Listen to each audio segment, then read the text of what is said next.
பொன்னாங்கண்ணி கீரை eyesight health improve பண்ணும், body heat reduce பண்ணும், டைஜஷன் இம்ப்ரூவ் பண்ண ஹெல்ப் பண்ணும், iron rich food, immunity support பண்ணும், ஸ்கின்னுக்கு க்ளோ கொடுக்கும். இவ்வளோ ஹெல்த் பெனிஃபிட்ஸ் இருக்கிற பொன்னாங்கண்ணி கீரை சாம்பார் எப்படி சிம்பிளாக செய்யலான்னு பார்க்கலாம்.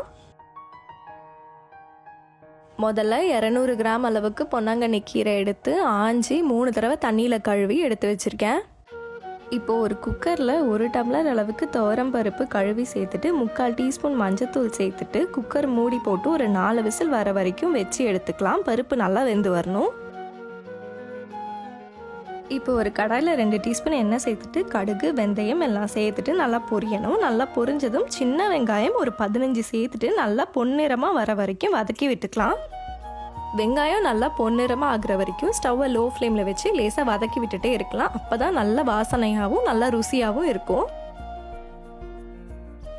வெங்காயம் நல்லா வதங்கினதும் பூண்டு ஒரு 6லேருந்து 10 பல் சேர்த்துட்டு நல்லா கலந்து விட்டுக்கோங்க. ஒரு 3லேருந்து 4 பச்சை மிளகாய் சேர்த்துட்டு நல்லா லோ ஃப்ளேமில் வச்சு நல்லா வதக்கி விட்டுக்கோங்க. இப்போ ஒரு மீடியம் சைஸ் தக்காளி சேர்த்துட்டு நல்லா மசிஞ்சு வரணும். அது வரைக்கும் நல்லா வதக்கி விட்டுக்கலாம். இப்போ நீங்கள் பார்த்தீங்கனாலே தெரியும், தக்காளி நல்லா தோல் சுருங்கி நல்லா வதங்கி வந்திருக்கு. இந்த அளவுக்கு நல்லா வதங்கி வரணும். இப்போ நம்ம குக்கரில் வச்சிருந்த துவரம் பருப்பு சேர்த்துட்டு நல்லா கலந்து விடுங்க.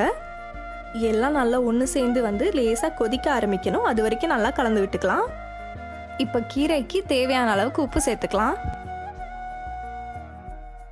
இப்போது பொன்னாங்கண்ணி கீரை ஒரு 200 கிராம் அளவுக்கு கழுவி எடுத்து வச்சுருக்கேன். அது இதில் சேர்த்துட்டு கீரை, அந்த வெங்காயம், பருப்பு எல்லாம் ஒன்று சேர்ந்து வர வரைக்கும் நல்லா கலந்து விட்டுக்கோங்க.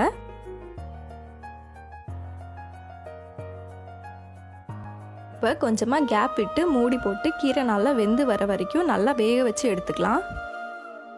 இப்போ ஒரு 5 நிமிஷம் கழித்து மூடி திறந்து பார்த்தா கீரை நல்லா வெந்திருக்கு. நம்ம லேசாக கலந்து விட்டுக்கலாம். இப்போ நம்ம கீரையை மண் சட்டிக்கு மாற்றி மத்து வச்சு நல்லா கடைஞ்சி எடுத்துக்கலாம். இந்த மாதிரி நல்லா மேஷ் பண்ணால் கீரை குழம்பு கன்சிஸ்டன்சி ரொம்ப ஸ்மூத்தாக வரும். அதனால நல்லா கடைஞ்சி எடுத்துக்கோங்க. பார்த்தீங்களா, இந்த அளவுக்கு நல்லா மசிஞ்சு வந்திருக்கணும். இப்போ நம்ம கடைஞ்சி வச்சுருக்க கீரையை அதே கடாயில் மாற்றி ஒரு 1/2 டம்ளர் அளவுக்கு தண்ணி சேர்த்து நல்லா கலந்து அதில் ஊற்றிக்கிறேன். லேசாக கொதிக்க வச்சு எடுத்தால் கீரை கடையல் ரெடி ஆகிடும். ஆனால் நம்ம இன்னைக்கு கீரை சாம்பார் செய்ய போகிறதுனால நல்லா கொதிக்க வச்சுட்டே இருங்க. அது லேசாக கொதிக்க ஆரம்பித்ததும் ஒரு 2 டீஸ்பூன் அளவுக்கு சாம்பார் பொடி சேர்த்துக்கலாம். இப்போ சாம்பார் பொடி சேர்த்துட்டு நல்லா கலந்து விட்டுக்கோங்க. குழம்பு லேசாக கொதிக்க ஆரம்பிக்கணும்.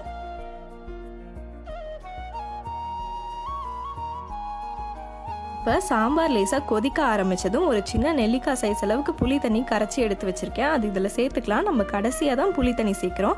ஏன்னா புளியோட பச்சை வாசனை மட்டும் போனால் போதும். அது இதில் சேர்த்துட்டு நல்லா ஒன்று சேர்ந்து வர வரைக்கும் கொதிக்க வச்சுக்கோங்க. நான் அப்பப்போ லேசாக கலந்து விட்டுட்டே இருக்கேன். இப்போ பார்த்தீங்கன்னா குழம்பு நல்லா கொதிக்க ஆரம்பிக்குது. அதை லேசாக கலந்து விட்டுட்டு நல்லா கொதிக்க விட்டுடலாம். கீரை குழம்பு லேசாக கொதிக்க ஆரம்பித்ததும் லேசாக பெருங்காயத்தூள் சேர்த்துட்டு நல்லா கலந்து விட்டுக்கோங்க. கலந்து விட்டுட்டு நல்லா தளன்னு ஒரு 2 நிமிஷம் நல்லா கொதிக்க வச்சுக்கோங்க. கீரை கடையல் விட கீரை சாம்பார் ரொம்ப ருசியாக இருக்கும். அதனால நம்ம இந்த மாதிரி செஞ்சால் யாரும் கீரை வேண்டான்னு சொல்லவே மாட்டாங்க. 2 நிமிஷம் நல்லா கொதிச்சிடுச்சு. அவ்வளோதான், சூப்பரான கீரை சாம்பார் ரெடி. இன்னைக்கு கீரை சாம்பார் எப்படி செய்கிறதுன்னு பார்த்தோம். ரொம்ப சிம்பிளாக இருந்துச்சுல. அடிக்கடி கீரை சாம்பார் உங்கள் டயட்டில் சேர்த்துக்கோங்க. வாரத்துக்கு ஒரு முறையாச்சும் நம்ம இந்த மாதிரி செஞ்சு சாப்பிட்டா நமக்கு பொன்னாங்கண்ணி கீரையோட எல்லா நன்மைகளும் கிடைக்கும். நமக்கு உடம்பு நல்லா ஆரோக்கியமாக இருக்கும். இந்த மாதிரி கீரை சாம்பார் செஞ்சு சூடான சாதத்து கூட கொஞ்சமாக நெய் சேர்த்து சாப்பிட்டு பாருங்கள். அதுக்கு மேலே எதுவுமே வேண்டாம்.